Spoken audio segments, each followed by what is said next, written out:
Well,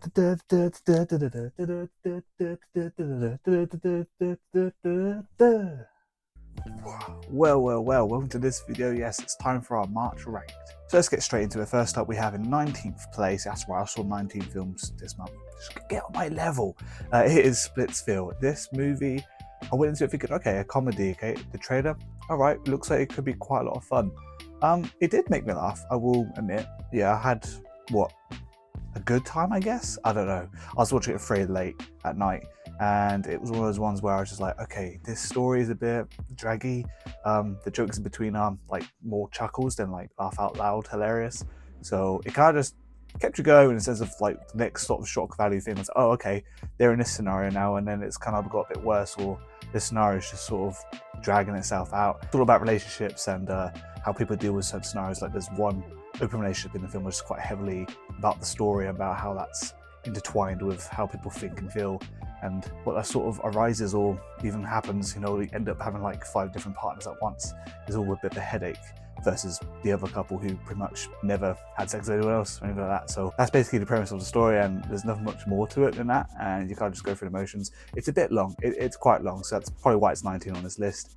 Yeah, nothing much to say. Let's move on to 18. Next up is Mike, Nick, and Alice. Definitely butchered the title of that, but yeah, it's that film. It was on Disney Plus. Didn't come out in cinema or anything like that, so I just put it straight on, and I was kind of up for it. You know, this film's got a bit of a time travel thing to it, so it was kind of like, okay, a bit different. Haven't had many of these films lately that does that. It's a comedy as well. I mean, is it really that funny? No, not really.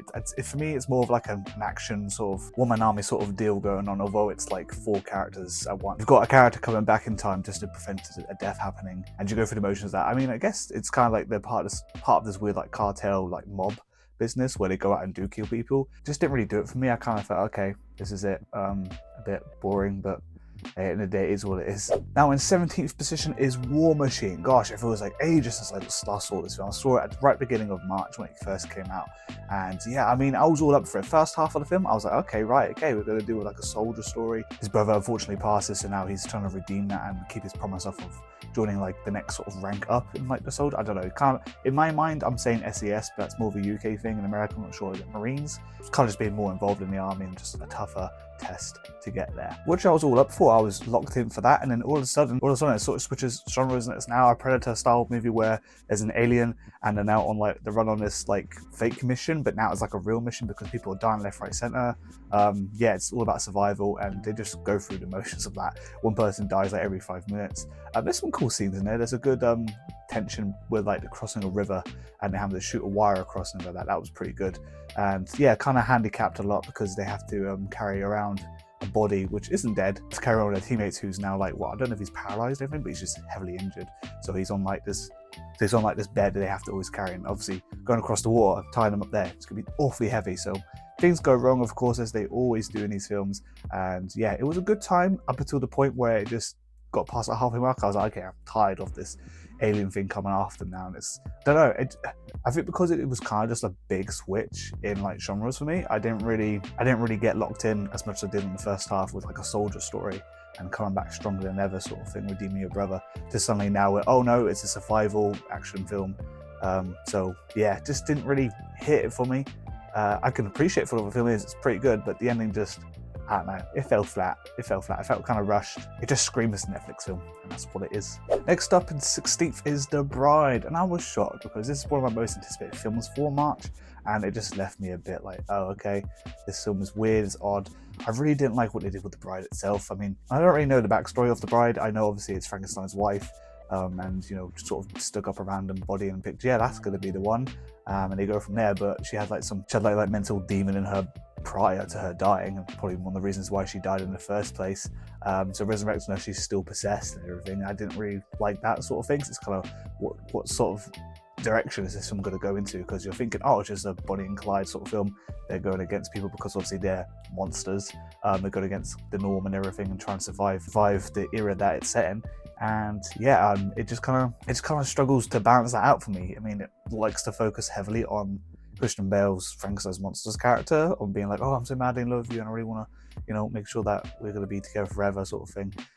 there isn't, I can't recall, apart from the fact that, oh, spoilers by the way, they end up killing people here and there, trying to get away, and then obviously the police come and all that sort of thing. So yeah, I mean, there's not much to it really. I mean, like I said, they try to flesh out the whole like possession of the bride, but yeah, it just never really grasped me. And I'll give it, for the fact that it was shot well, and you know, the costumes look good and everything, the makeup was done very well. Now in 15th is Ready or Not Here I Come, or Ready Not To Here I Come, or just Ready or Not To. I don't know. Is that just a slogan line, the Here I Come part? I don't really know. But yeah, this film, again, sort of a film I was kind of anticipating. Okay, no, the sequel is going to be good, because the first one was pretty good, I have to say. I watched that only last year in preparation for this film coming out, and I thought, yeah, this film's good. I can't wait for the sequel. The sequel comes around. I understand they got to add a bit more to it, so they bring her sister into the story, and a bit more stakes to just basically the same exact plot as the first film. Do they execute it well? Partly. I mean, the kills itself, you know, the actual bits where she's actually doing someone and having to kill them off, or someone close to her gets killed off or anything like that, those were nice. I mean, you can just have a montage of that and I'll be like, oh, cool, great, these are great portfolio shots, brilliant. But everything else surrounding it was just a bit, what the hell was going on? It was disappointing. Obviously, lore for a sequel film directly to that, and only like a couple hours between the actual story. She's in hospital, she wakes up and everything, she's being investigated for murdering all these people in the houses, because all their blood is on her and everything, so it just screams that she's gone on a murder spree. And she ends up getting pulled back into the whole family tradition of having to survive the night, and yeah, after that you'll end up being the king of demons or whatever. And that's one thing too, it just, the ending of the film just kind of tried to wrap it up, since now she's going to marry one of them to survive. It's kind of like, okay, there's a whole lot of demonic stuff, and it just, I don't know, that whole scene was so long. I was fighting for my life to stay awake at that point. I really wish I could like have the automatic, oh, I can stay awake for a whole film. But when it's this, like, okay, I've gone through all the action, now we're just got this long ass speeches from people in a circle, wearing hoods and everything. I was like, okay, like, just wrap it up, just get me home, I can't. So yeah, it just went a bit too long for me, and yeah, the only thing good about it was the kills, unfortunately. So now in 14th, which I think a lot of people outside the UK wouldn't have seen this film, it is Aptness. This film was very good actually at delving into story. However, there was a bit of narration going on throughout this film, and I was kind of thinking, okay, this could have done without the narration. It's kind of a bit distracting and kind of serves no purpose. It's kind of just sort of tells you what's happening, even though you've kind of seen it happen. You know, you don't really need it, but that's probably my own choice I'd make. But I'll give them the fact that they've gone in a creative direction with it, but it just, to me, that didn't really work and could have just done without it. It's just your average gangster film where, you know, someone gets pulled through a family that's actually doing well. He ends up working for his uncle, who's a mobster, a politician who has like an operation in Manchester which sells drugs and everything. So there's a whole massive turn on this character's sort of desires and morals and everything. He gets sort of twisted from the normal life. It's like, oh, I'm the guy who sings guitar and says I love you so much to his girlfriend, to someone like, what you saying, yeah? Ah, get out of my face. Do you really think I'm just this batty boy or something? You know, there's that to it, which is quite humorous. And to be fair, this film was actually quite funny, I have to say, because the family dynamics and everything. And there's a bit of a twist to it because it's all about a Pakistani family, so you've got those inside jokes there for that culture. And this film's quite real. Like, I feel like everything that happened in this film could have probably happened in real life. You probably could do that. There was a pretty good twist at the end. There's a whole thing at the beginning where there's like a Lambo, I think, or a Ferrari, and some guy just rolls up and shoots the person in it. You don't know who it is until the very end of the film. So at the end, like the last 10 minutes, you're like thinking, oh god, like, I hope this isn't this character and everything. And then yeah, the reveal of it's pretty good, I have to say. But yeah, everything part of the film, just a bit average. Like I said, it is a bit of your average gangster UK film. It's been done loads of times, but I give it props for trying to be different. Next up is number 13, Pretty Lethal. Yes, this film is about ballerinas. Just thinking about now recording it, it's actually a really good time. It's low on this list because there's a bunch of films that came out, but I have to say it was enjoyable with the action. I don't know if I was laughing because it was like, okay, this is funny, or I was laughing because it's just ridiculous. I'm going to go with the ridiculous side of things because, yeah, they're just doing twirls and everything. There's a part of the film, I will spoil it for you, but it's not really spoiling it at all. On the edge of their ballerina shoes, I'm sure there's a name for it, I don't know. They've got like little blades in them. So as they're twirling around, high kicks come around and go, slicing someone's throat. Yeah, it's very gruesome, I would say, after saying that. It's a very gruesome film, so if you're squeamish, I recommend probably skipping this film. But however, this film was very much like a John Wick, but a group of ballerinas. Actually, yeah, if you would think about it, there's a John Wick spin-off called A Ballerina. This is probably Amazon's answer to that, being like, hey, you can create your own, and it'll be a group dynamic. So yeah, they got the whole little routine going on. I think there's scene at the end where they end up practicing their dance, but obviously fighting these people off at the same time.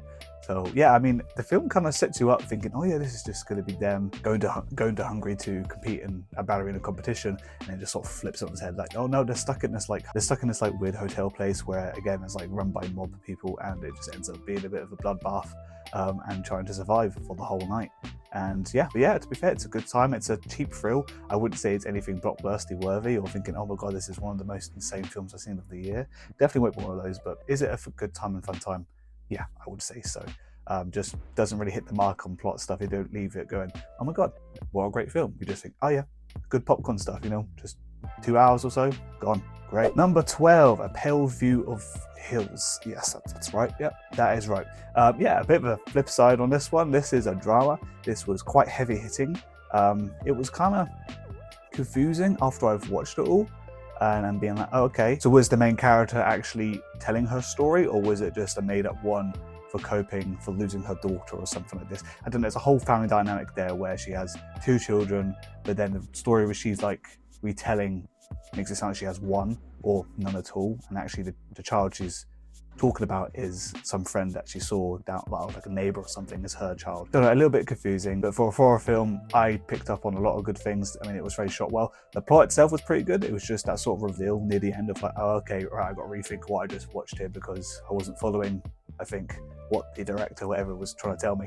I completely took something else away from it. So ignoring that, it's pretty good. You're kind of thinking, oh no, the stakes are there for this child, and the plot just sort of surrounds this person being a bit ashamed of what happened during the time when the bombs are going off to Japan, and the American culture was sort of being very heavily influenced in Japan. And yeah, it's just about, you know, sort of just appreciating your own culture again and sort of not shying away from how things used to be or whatever. We'll be honest though, I can't really recall anything else apart from the film.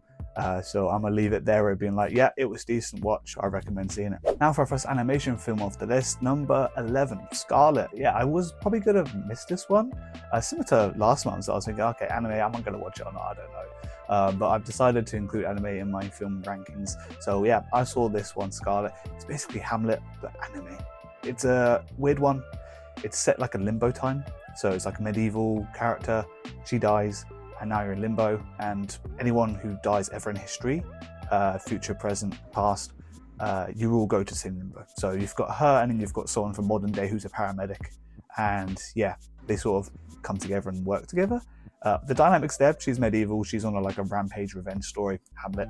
And the other guy who's sort of just there being like, oh no, I want to actually heal people and help people here. And he kind of is thinking he's not actually in limbo, he's still in real life, and it's just a different location he's been to, just can't recall what happened, how he got there.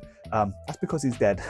So yeah, they go on this journey trying to get revenge on her uncle. And yeah, it's a pretty good time actually. The animation's good. I mean, standard, you know, these artists who do this. Oh, there's this big floating dragon in this film that I thought was actually quite scary. Seen it on the big screen, I was like, okay, that's very eerie, because you just see nothing, and all of a sudden like a flash in the like a lightning strike happens in the sky, and you see this outline of a dragon, and you're thinking, oh my god. And they're sure massive. They did a great job of telling us how big this like dragon is, because I assume it's quite hard to do if you were to sketch out everything and stuff like that.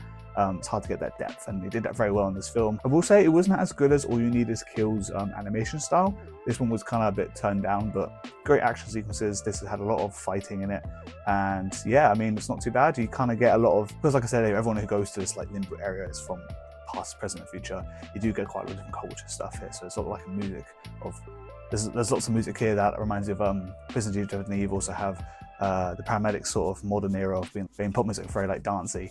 Yeah, it was just cool to sort of see that all play out, because it kind of just broke up the story a bit. Instead of just being a standard Hamlet story, you kind of broke up and like, oh look, we're celebrating culture, a bit like Sinners did, to be fair, that one scene. Oh, I've just noticed how white my arm is. Let's see if I can fix this. Yeah, is that better? All right, the green screen may be a little bit fucked, but we'll try and fix it in post, shall we? So yes, our top 10. So these films now on are just going to be ones I just actually really enjoyed and would recommend highly. The ones previous, you could miss, if I'm honest. Like, it really doesn't really matter if you watch it, but I feel like if you're into films like I am, this top 10 is an endless one. So coming in at number 10 is The Secret Agent. And hold up before you say anything else, saying that this didn't come out in March, this came out last year. Yes, but in the UK, for some reason, we waited until March to release it in cinemas for us to watch. I'm sure I could have found it somewhere to watch for last year, but I tell you now, it was a struggle, and I thought, you know what, I'll just wait to see if it comes out, just like I'm doing now, rank it in its appropriate month it came out in. So here I am doing it. So The Secret Agent wasn't really my sort of type of film. I enjoyed it for what it was. It just, for me, there was not really much substance. The plot was weak.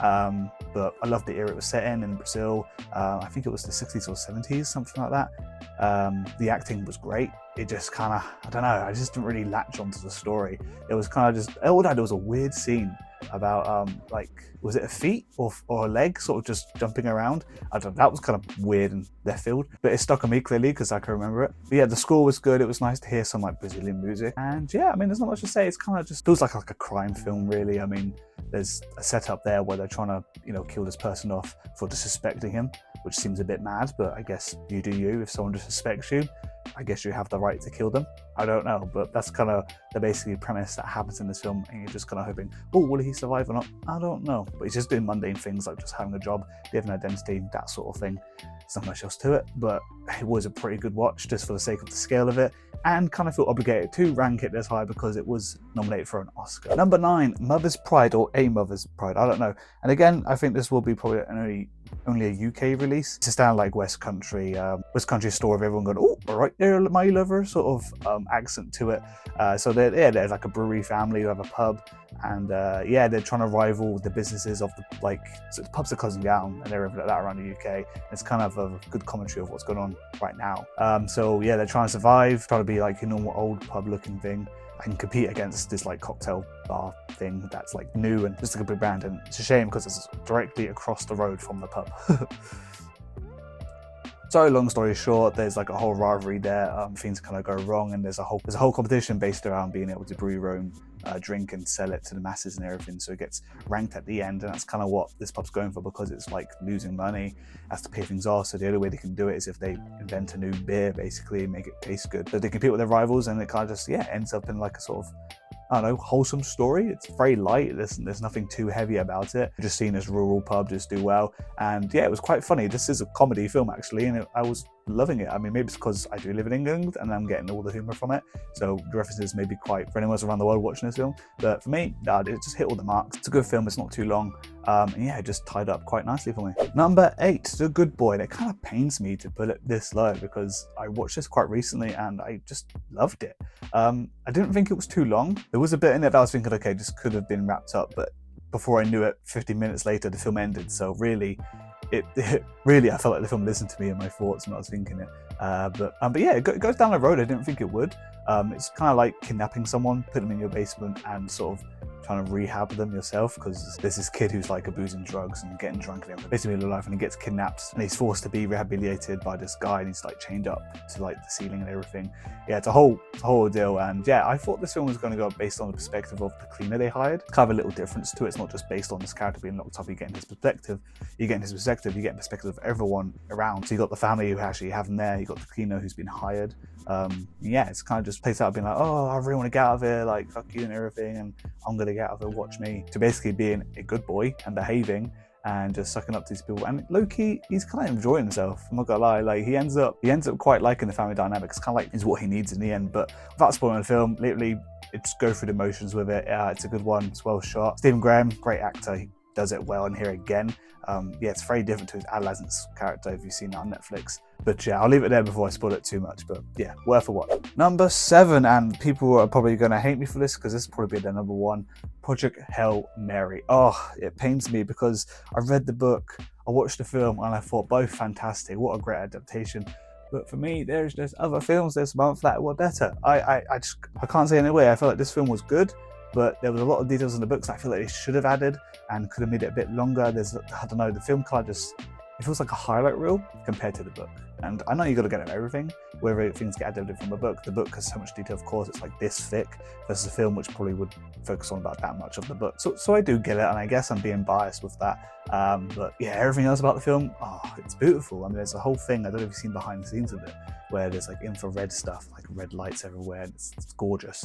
And they actually captured it for real, like the infrared lights were actually captured real, that isn't CGI. And of course, stuff around it will be CGI, but the actual elements of that is real. And I thought, wow, that's so cool and like intuitive to sort of do. Like you could just fake that, but they did it for real, and I really appreciate it. And then the whole thing with Rocky being animatronic, being a puppet, and also elements of it is CGI. The fact that they chose to do a lot of stuff practically was really fun and cool. But yeah, there's not much else to say apart from the fact that this film is just a good film. This just is others coming up that I do think are better, and just I enjoyed a bit more. Sorry. Number 6, Peaky Blinders: The Immortal Man. And I really tried, similar to Picture Mary, to watch the book before the film. I tried to watch the series before this film, and I got through like 4 episodes and thought, my god, this is gonna take ages. I'm just gonna stop. I get the premise, I get the idea, I'll be fine.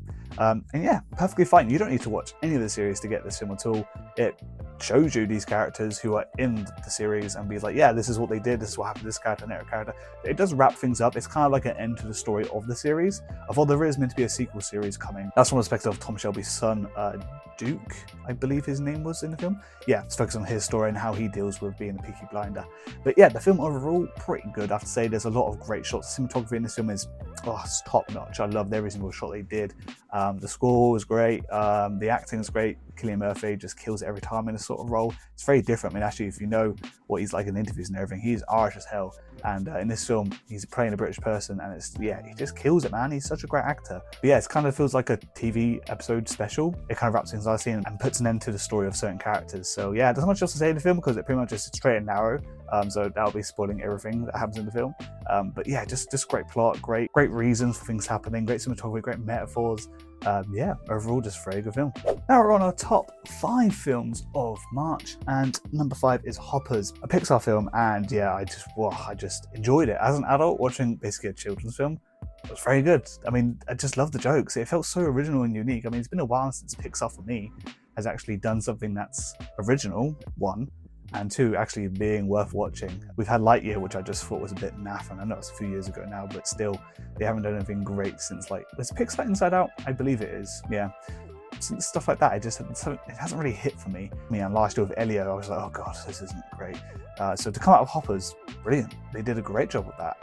I don't know if it's because of the animal characters more than anything. It's amazing. There's this really cool animation style with it though. I really liked how, like, from a humanist perspective, when you see the animals, they just have like black dots for eyes. But when the animals that speak to each other, everything, they just have like normal big round eyes, you know, with the white and black in the middle.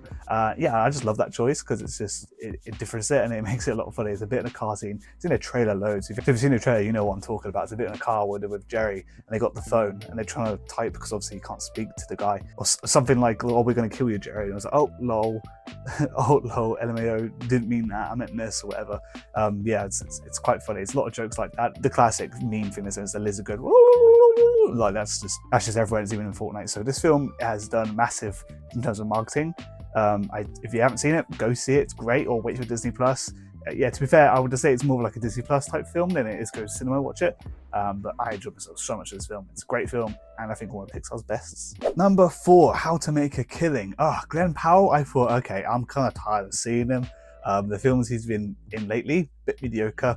Wasn't that great? Running Man last year, I thought was not a great film.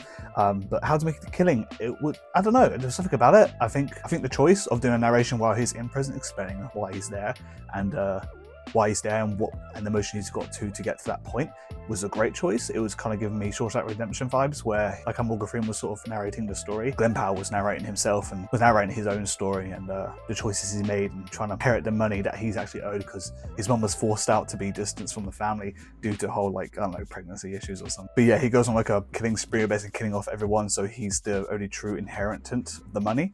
And yeah, it just feels a great story, and it's like, for a film like this, it really could just find the under, but they just hit the mark. I mean, for me, 10 out of 10 film, there's nothing wrong with it. It just does so well, and the kills are very interesting because he doesn't really quite want to do it, but once he gets like a taste for it, he's like, okay, no, I can do it. I can really get this money now. Like, you know, I'm not going to be the poor guy in this family now. I'm going to take out everyone and be the rich one. And it gets a bit too much. It gets a bit too high stakes in the end. Yeah, it plays out pretty well. Great ending. Now our top 3. Number 3 is a film I really thought was not up my alley at all. Reminders of Him.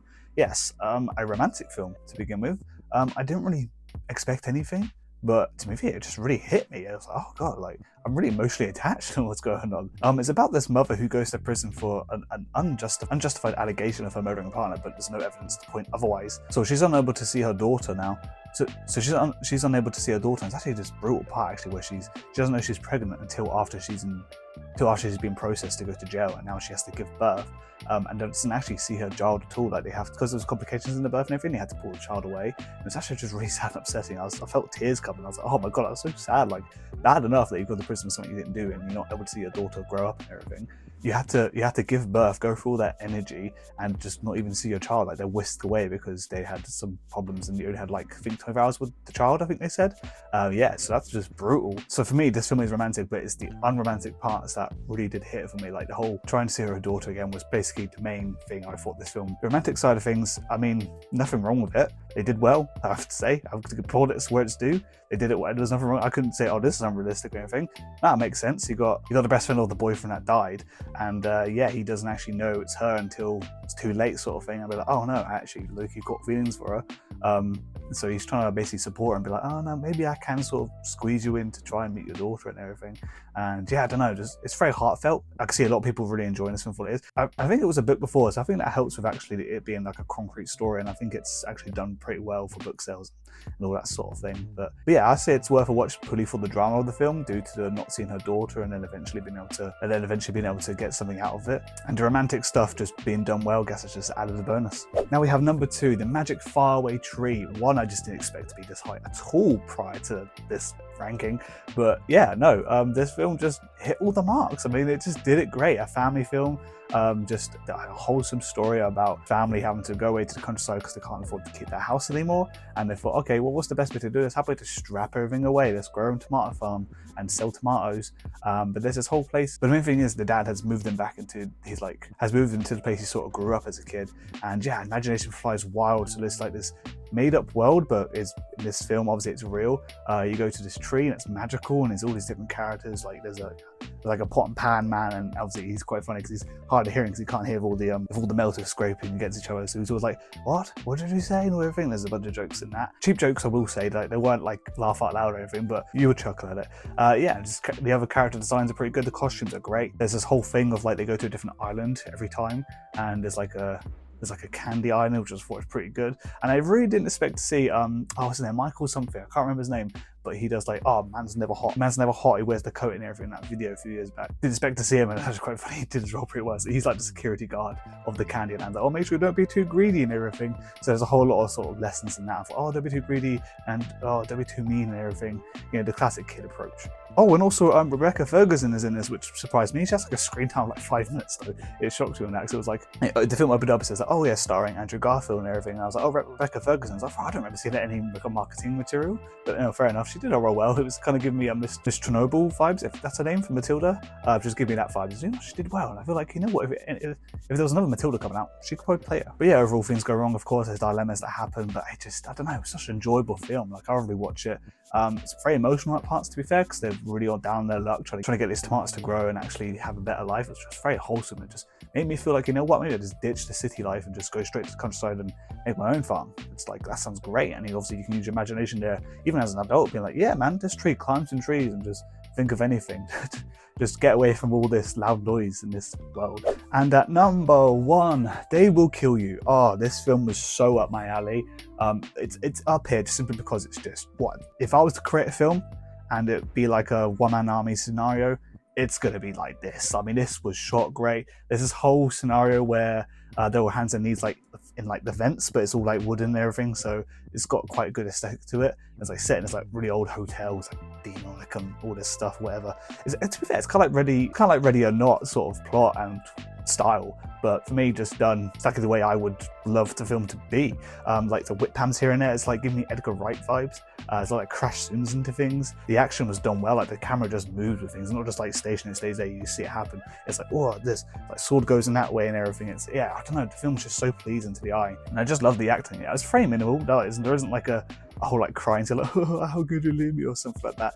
It was just standard acting and just done well and very tongue-in-cheek. Like the film clearly doesn't take itself seriously. I mean, at the end there's like a boss battle with a pig's head. I mean, So from that you can tell it's just not going to be a serious film. It's just done so well, you just enjoy yourself watching it. I'm just like, oh good, and it is very gruesome. Oh, there's a whole thing with the eye where it's just like rolling around on the floor. It's a whole thing that if you give up your soul to like the devil or something, you are immortal, but obviously you take damage and everything. So there's this person who basically just gets blown up. There's like an eye left, and that's how it's moving to find the main character and all that. Yeah, it was just very fun. It was just very fun because it was like looking around everywhere. You just didn't expect it. It was like it would like hold itself back like a slingshot and go boom, boom, boom, boom down in the fence. It was a good time, man. It's just stuff like that where you don't really see normally, like Beetlejuice type vibes of it too. And yeah, I don't know, I loved it. I don't want to say too much, but it's a whole thing like the axe as well. She's holding up, it's really slow motion. It's like clearly that wouldn't happen in real life. It's just ridiculous. Like she cuts the table half and then eventually ends up with the back of the head of someone. It's just so funny. But yeah, and I've enjoyed it, man. It's like a comedy, horror, survival. I don't know what else to say. It's just a great film. I recommend it. Just yeah, well done, plaudits. It's done very well, and it takes the crown for March Ranked. So yeah. That's been it. Let me know what films you saw this month, and if you agree with any of my rankings, go for it. I know there's a bit outlandish ones. Project Hail Mary, yep, I'll keep my mouth shut about that. But yeah, let me know what your rankings are, what films you saw this month, and I'll see you again in April.